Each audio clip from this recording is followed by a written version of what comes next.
Hello everyone, नमस्ते सबैजनालाई शुभ बिहानी। हजुरहरूले चिया खानुभयो? मैले चाहिँ मस्त चिया खाँदै भिडियो लिइरहेको छु है साथी। अब शुभ बिहानी सँगसँगै हामी काम पनि स्टार्ट गरौँ न। एकदम घाम सँगसँगै काम पनि स्टार्ट गरौँ।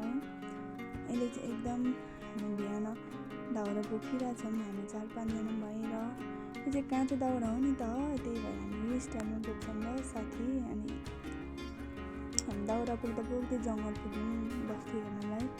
कतिजनालाई याद छ यस्तो चिसो पानी घोप्टो परेर खाएको एकदम आनन्द फिल हुन्छ। फोहोर देखेर नहुनु है त। हामी त्यसरी सानो बच्चामा हुँदाखेरि कति धेरै खान्थ्यौँ, पानीमा खेल्थ्यौँ। अझै पनि याद छ साथीहरू होइन। तपाईँहरूले पनि यस्तै पानी भए तापनि तिर्खा लागेको बेला खोलामा मुहानमा घोप्टो परेर मस्त पानी पिउनु भयो होला। अनि त्यसपछि त्यो चिसो पानीमा गर्मी फिल भइरहेको थियो नि त, त्यही भएर एकदम आनन्दले हिँड्यौँ। अनि मलाई पानी खेल्नु मन लागेको थियो। एकछिन मैले चाहिँ पानी खेलेँ। जङ्गलमा बस्तु लगेपछि आनन्दले जङ्गलभित्र बस्तु चढ्छ, हाम्रो के काम है।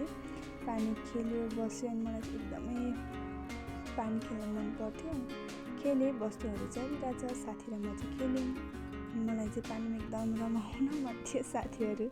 अनि पागल जस्तै पानीमै नाचेँ है, बहुलाको जस्तै। मलाई पानीमा रम्न एकदम मनपर्छ नि त, त्यही भएर एकदम पानी खेलेँ।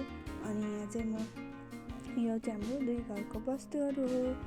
5-6वटा छ, 6-7वटा छ, यहाँ 5-6वटा भैँसी छ। अनि म चाहिँ एकदम बस्तु बाख्रासँग घुमेर रमाएर बस्छु नि त दिनभरि। त्यही भएर यहाँ मैले पनि थोरै बस्तु बाख्रासँग रमाएँ, खेलेँ, खुसी भयो। एकदम ठुलो चौर छ नि त, त्यही भएर एकदम आनन्द फिल गरेँ नि त। अब घरमा हुँदा काम, जङ्गलमा बस्तु चलाउँदा त आनन्द हुन्छ नि त साथीहरू। त्यही भएर चाहिँ एकदम आरामले म चाहिँ बस्तु गन्दै बसिरहेको थियो होइन। अनि घाम पनि डुब्न लागेको थियो। अनि त्यो पनि आराम भइरहेको थियो।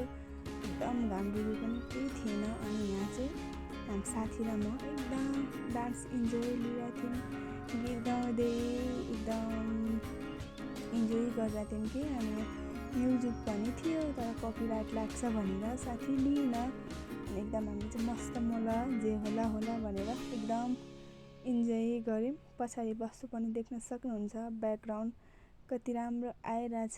साथीले भन्दैछ कि म चाहिँ ठुलो भए त चाहिँ सानो भइस् भन्ने भइरहेछ कि। अनि ऊ त मेरो बहिनी नै पर्छ, बहिनी नै परे तापनि एकदम ठुली छ नि त, त्यही भएर म दिदी बहिनी सानो छु, त्यही भएर ठुलो भए भन्छ। अनि देख्न सक्नुहुन्छ मेरो ब्याकग्राउन्ड कस्तो राम्रो छ। अनि अब यतिकैमा घर आइयो। अनि त्यसपछि साँझ पर्यो, ढिँडो पकायौँ। अनि आमाको माया हेर्नु न कति राम्रो। आमाले घाँस खाँदिनु हुँदै आफूलाई खाँदिनु भयो। अनि गाइस घिउ तताउँदै आमा छोरी चाहिँ सुत्यौँ। हाम्रो दिनचर्या यसरी नै बित्यो ल।